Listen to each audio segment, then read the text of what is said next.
नमस्कार किसान साथियों, स्वागत है आप सभी का एक बार फिर से मालवा खेत यूट्यूब चैनल पे। किसान साथियों, सोयाबीन फसल की अवधि की बात करें तो इस समय 30 से 40 दिन की अवस्था में है। कुछ क्षेत्रों में सोयाबीन की फसल इससे अधिक भी हो सकती है, तो कुछ क्षेत्रों में इससे कम दिन की भी हो सकती है।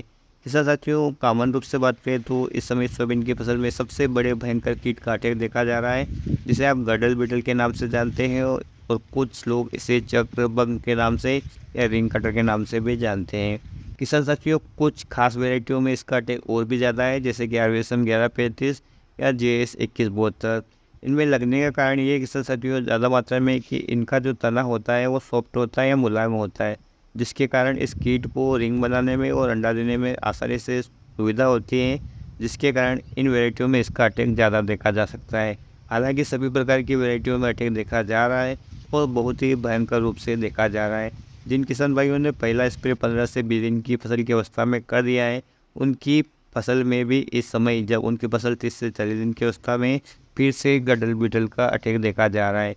किसान साथियों, इसके लक्षण, इसका एडल्ट ये आप अच्छी तरह से जानते हैं, फिर भी चित्र के माध्यम से आप पहचान सकते हैं कि इसका एडल्ट कैसा दिखता है और जिन कि जिन पौधों को ये इफेक्टेड कर चुका है या जिन पौधों में ये अंडा रख चुका है, उनमें जो पत्तियां सूखती हैं, दो रिंग नज़र आती है, उनको भी आप आसानी से पहचान सकते हैं।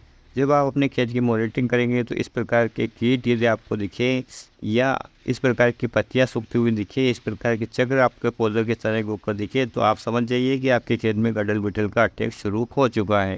तो किसान साथियों, समय रहते इस कीट का नियंत्रण करना बहुत ही ज़रूरी है। इस कीट का जब अंडा या लार्वा अवस्था है तभी तक कंट्रोल किया जा सकता है।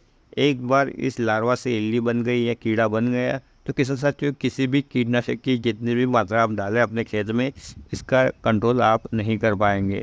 तो समय रहते इस कीट का नियंत्रण जरूर करें। किसान साथियों, तो आपने शुरुआती अवस्था में इसके नियंत्रण के लिए अलीका या सोलोमन का प्रयोग किया होगा, लेकिन यदि आपने इनमें से किसी एक टेक्निकल का प्रयोग किया है तो आप दूसरे टेक्निकल का प्रयोग इस समय कर सकते हैं। और इसके अलावा भी अनेक कीटनाशक हैं जो भारतीय सोयाबीन अनुसंधान केंद्र इन कीट को नियंत्रित करने के लिए रिकमेंडेड करता है, या यूँ कहें किसान साथियों कि अनेक ऐसे कीटनाशक हैं जो इस कीट को प्रभावी तौर से कंट्रोल करने के लिए भारतीय सोयाबीन अनुसंधान केंद्र द्वारा अनुशंसित है। इनके नाम और इनकी मात्रा आप स्क्रीन पर देख पा रहे होंगे। समय कम है किसान साथियों, मैं आपका समय व्यर्थ नहीं करना चाहता हूँ और हम और इनकी मात्रा आप अच्छी तरह से देख लीजिए। हो सके तो स्क्रीनशॉट ले लीजिए, ताकि जब भी आप बाज़ार में कोई भी टेक्निकल लेने जाए तो ये टेक्निकल आपको पता चल जाए। कंपनी आप कोई से भी ले सकते हैं और बहुत ही अच्छे कीटनाशक के साथियों, इनकी निर्धारित मात्रा निर्धारित पानी के साथ मिलाकर आप अपनी फसल में स्प्रे करेंगे तो इस कीट से आप अपनी फसल को मुक्त कर पाएंगे। इस कीट का नुकसान के साथियों आपकी फसल में तब देखने को मिलता है जब आपकी फसल मैच्योरिटी की तरफ जाती है, पकने की तरफ जाती है, पौधे की शाखाएं टूट टूट कर गिर जाती है, दाना है वो बारीक रह जाता है, क्योंकि ये जो कीट है किसान साथियों आपके पौधे के अंदर को जाइलम को खाता है, उसके शक्ति स्रोत को खाता है, उसकी खुराक खा जाता है, जिसके परिणाम स्वरूप आपकी फसल कमज़ोर हो जाती है, फूल कम आते हैं, फलियाँ कम आती हैं, फलियों में सही तरीके से दाना नहीं भर पाता है, परिणाम स्वरूप उपज कम। यानी किसान साथियों, कितना ज़्यादा नुकसान आपकी फसल में कर सकता है। इसलिए समय रहते इस कीट को पहचानें, इसका नुकसान जानें और अपनी फसल में अनुशंसित कीटनाशकों में से किसी भी एक कीटनाशक का निर्धारित मात्रा में समय पर प्रयोग करें। किसान साथियों, नुकसान होने के बाद इसका आप किसी भी प्रकार कंट्रोल नहीं कर पाएंगे। फूल अवस्था में फसल है तो डरे नहीं, और ज़्यादा कॉम्बिनेशन ना मिलाए, सिंपल और साधारण से कीटनाशक है, लेकिन इनका रिजल्ट है काफ़ी अच्छा है। किसी भी कीटनाशक का आप स्प्रे कर सकते हैं। इनका प्राइस आप बाज़ार में पूछ सकते हैं, अलग अलग बाज़ार प्राइस इनका हो सकता है।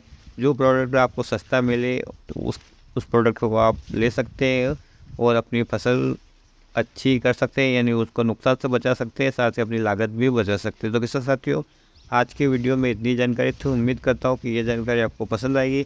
पसंद आए तो प्लीज़ वीडियो को लाइक कर दीजिए, चैनल को सब्सक्राइब कर दीजिए, अन्य किसान भाई के हित में इस वीडियो को शेयर कर दीजिए। फिर मिलते हैं एक नए वीडियो में एक नई जानकारी के साथ। तब तक के लिए ख्याल रखिएगा आप अपना, अपने परिवार का, अपने पशुधन का, अपने फसलों का। वीडियो देखने के लिए आपका बहुत बहुत धन्यवाद। जय हिंद, जय जवान, जय किसान।